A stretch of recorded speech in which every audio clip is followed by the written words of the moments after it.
Hi friends, welcome back to apple mango. ഞാനിന്ന് blueberry പിക്കിങ്ങിന് പോയിരുന്നു. അപ്പോൾ അതിൻ്റെ വിശേഷമായിട്ടാണ് കേട്ടോ വന്നേക്കുന്നത്. ഞാനും എൻ്റെ ഫ്രണ്ട്സും പിന്നെ ഞങ്ങളുടെ പാർട്ട്നേഴ്സായിട്ടാണ് പോയത്. ഹാലിഫാക്സിൽ നിന്ന് ഒരു 1.5 hour ഡ്രൈവ് ആയിരുന്നു ഡെസ്റ്റിനേഷനിലോട്ട്. അങ്ങനെ ഞങ്ങൾ അവിടെ എത്തിയതിന് ശേഷം നമ്മൾ അവിടെ ക്യൂ നിന്ന് കുറേ പേരുണ്ടായിരുന്നു കേട്ടോ. ബോക്സ് ഒക്കെ കളക്ട് ചെയ്തു.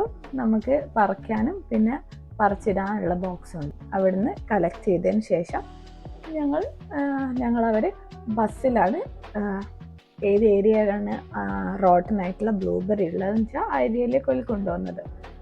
അങ്ങനെ ഞങ്ങൾ ബസ്സിൽ കയറി ഈ പെർട്ടിക്കുലർ ഏരിയയിലെത്തി.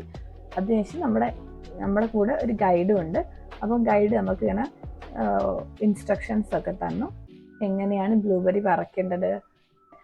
അവർ ബീസിനെ പറ്റി പറഞ്ഞു. ബീസ് ഉണ്ടാവും, അതുകൊണ്ട് ഒന്ന് ഷേക്ക് ചെയ്തിട്ട് അതിന് ശേഷം 2 കൈ കൊണ്ട് കൂടെ പറിക്കാൻ പറഞ്ഞു. അങ്ങനെ അവർക്ക് ഒരു പെർട്ടിക്കുലർ ഏരിയ തന്നു. ഞങ്ങൾ 5 പേരായിരുന്നു ഉണ്ടായിരുന്നത്. അന്നപ്പം ഞങ്ങൾ എന്നിട്ട് പറിച്ചു തുടങ്ങി. ഇവിടെ കുറച്ച് പഴുക്കാത്തതും ഉണ്ടായിരുന്നു കേട്ടോ. അന്നപ്പം ഞങ്ങളൊക്കെ നോക്കിയിട്ട് പറിച്ചു. അവർ പറഞ്ഞു ഫുള്ളായിട്ട് പഴുത്തതെല്ലാം പറിച്ചോളാൻ പറഞ്ഞു, അല്ലെങ്കിൽ അതിനുശേഷം അവർ പിന്നെ ഒന്ന് പറിക്കേണ്ടി വരും ആ സെയിം ഏരിയയിൽ നിന്ന്. അങ്ങനെ പറിച്ചു. എല്ലാവരും ഇത് കഴിച്ചുകൊണ്ടിരിക്കുന്നുണ്ടായിരുന്നു കേട്ടോ. പറിച്ചുകൊണ്ടിരിക്കുന്നേരം ഞാൻ ഭയങ്കര സ്മെൽ സെൻസിറ്റീവ് ആയതുകൊണ്ടും അത് സ്മെല്ല് ചെയ്തപ്പോൾ ഒരു ഫെർട്ടിലൈസറിൻ്റെ സ്മെല്ല് കിട്ടി. അതുകൊണ്ട് ഞാൻ കഴിച്ചില്ല. പക്ഷെ അങ്ങനെ പറയാൻ പറ്റില്ല കേട്ടോ. ഞാനത് തോലൊഴിവാക്കിയിട്ട് ഞാൻ കഴിച്ചു നോക്കിയായിരുന്നു കേട്ടോ. അങ്ങനെ ഞങ്ങൾ പറിച്ച് കൊണ്ടിരുന്ന് ഒരു പെർട്ടിക്കുലർ ടൈമാണ് അവർ നമുക്ക് തരുന്നത്. അവരുടെ ബസ് തിരിച്ചു വന്നപ്പോൾ എല്ലാവരും അതിൽ കയറി. പിന്നെ ഞങ്ങൾ അവർ യൂട്ടേൺ അടിച്ച് തിരിച്ച് വരുന്നവരെ വെയിറ്റ് ചെയ്തു. അപ്പോൾ നമ്മൾ കുറച്ചുകൂടെ സ്പീഡ് കൂട്ടി പറിച്ചു. ഞങ്ങളത് ഫുള്ളായിരുന്നു കേട്ടോ. അന്നപ്പം അങ്ങനെ ഞങ്ങൾ തിരിച്ച് ഫസ്റ്റ് വന്ന സ്ഥലത്തേക്ക് തന്നെ എത്തി. അവിടെ നിന്ന് അവർ നമ്മുടെ പറിച്ച ബ്ലൂബെറി എത്ര വെയിറ്റ് ഉണ്ടെന്ന് നോക്കും. ഞങ്ങളത് 9.56 pound ഉണ്ടായിരുന്നു. അതിനുശേഷം നമ്മൾ അതിൻ്റെ പേ ഒക്കെ ചെയ്തു. നമ്മൾ തിരിച്ച് പോകാൻ റെഡിയായി. അങ്ങനെ അവിടെ അടുത്തൊരു ഇന്ത്യൻ സ്റ്റോർ ഉണ്ട് പറഞ്ഞു. ഇപ്പോൾ ഫ്രണ്ടിൻ്റെ ഇന്ത്യൻ റെസ്റ്റോറൻ്റ് ആയിരുന്നു. അന്നപ്പം അവിടെ കയറി 4 ഫുഡ് കഴിച്ചിട്ട് പോകാമെന്ന് വിചാരിച്ചു. സാധാരണ എനിക്ക് ഇവിടുത്തെ ഫുഡ് അത്ര ഇഷ്ടപ്പെടാറില്ല കേട്ടോ. അതിപ്പോൾ ഏത് ഷോപ്പാണേലും എനിക്ക് നാട്ടിലെ ഫുഡാണ് എനിക്കിഷ്ടം. അതൊരു ടേസ്റ്റ് കിട്ടാത്തതുകൊണ്ട് എനിക്ക് വലിയ താല്പര്യമൊന്നുമില്ല. എന്നാലും പോവാറുണ്ട്, പക്ഷെ വലിയ താല്പര്യമൊന്നും ഉണ്ടായില്ല. പക്ഷേ ഇവിടെ സൂപ്പർ ഫുഡായിരുന്നു കേട്ടോ. എനിക്ക് ഭയങ്കര ഇഷ്ടമായി. ഞങ്ങൾ ബീഫിൻ്റെയും ചിക്കൻ്റെയും രണ്ട് ഐറ്റംസും പിന്നെ പൊറോട്ടയായിരുന്നു കേട്ടോ വാങ്ങിച്ചിരുന്നത്. ശരിക്കും നമ്മൾ കഴിക്കുന്ന അതേപോലെയായിരുന്നു കേട്ടോ ഞങ്ങൾ ഇപ്രാവശ്യം കഴിച്ചത്. അല്ലെങ്കിൽ നമ്മൾ സിംഗിളായിട്ട് സെപ്പറേറ്റ് സാധനങ്ങളാണ് വാങ്ങുക. പക്ഷെ നമ്മൾ ഇങ്ങനെയായിരുന്നു വാങ്ങിച്ചത്. എനിക്ക് ഭയങ്കര ഇഷ്ടമായിട്ടോ അത്. ഒരു നാട്ടിലെ സെയിം വൈബ് കിട്ടി. അങ്ങനെ ഞങ്ങൾ അത് കഴിഞ്ഞ് ഞങ്ങൾ വീട്ടിലോട്ട് തിരിച്ചു വന്നു.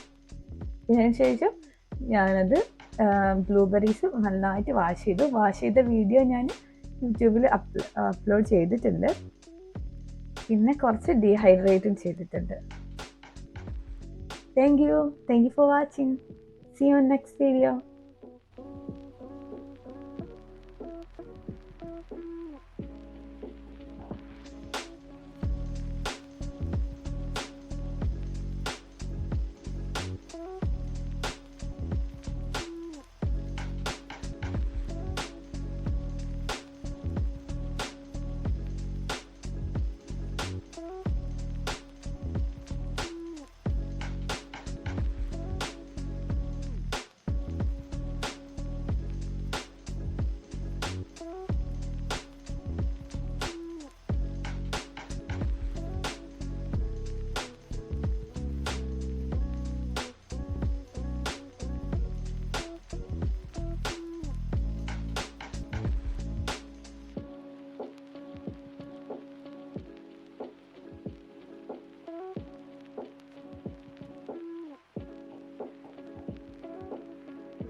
ബൈ.